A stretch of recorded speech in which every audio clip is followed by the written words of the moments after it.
uJesu ke wenza imangaliso ukuphulukisa abagulayo. Uma ebaphulukisa abagulayo lithi iBhayibheli ngenxa yemangaliso ayizenza base abantu bemlandela, because lithi he performed too many miracles in his presence. Kwangabantu kwesho ukuthi abayithanda imangaliso, lithi base beyamlandela. Wakhuphukela entabeni nabafundi bakhe, lithi he sat down and then nabafundi bahlala kanye naye phansi. Lithi uthe nje basahleli phansi, uthe mayephakamisa amehlo yena uKristu wababona abantu bayeza. Jo ayesephendukela kuFilipi wathi, ngibona nasi isixuku lapha kade ngiphilisa khona abantu, ngibona isixuku sesivele sa decide ukuza naba beqhamuka. Usethi I'm not worried about the numbers, but I'm worried about the bread. Hey, abantu njengoba beza kuyena beze ngenxa yezimangaliso, abalambanga, abashongo ukuthi balambile.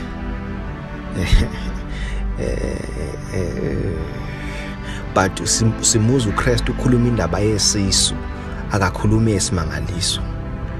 Yeah, lo wethu uJesu njalo ke. Uza kuyena ngenye into, yena abona enye into.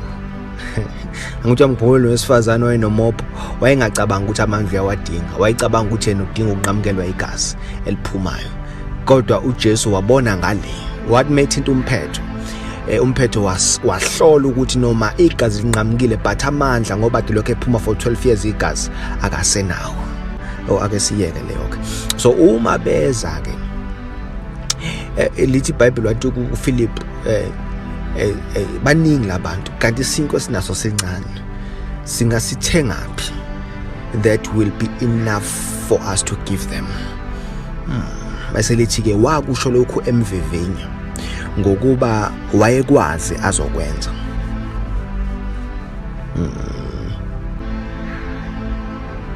Ngokuba wayekwazi azokwenza.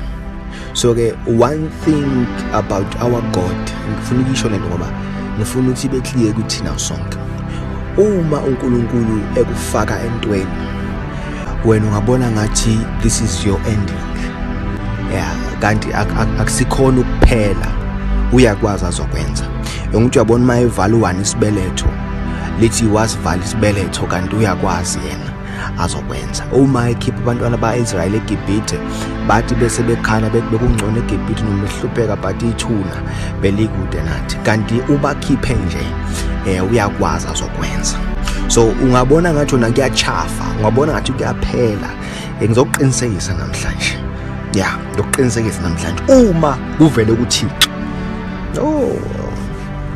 Ngoyiphinda leyo. Uma kunoThixo phakathi, your matter is settled.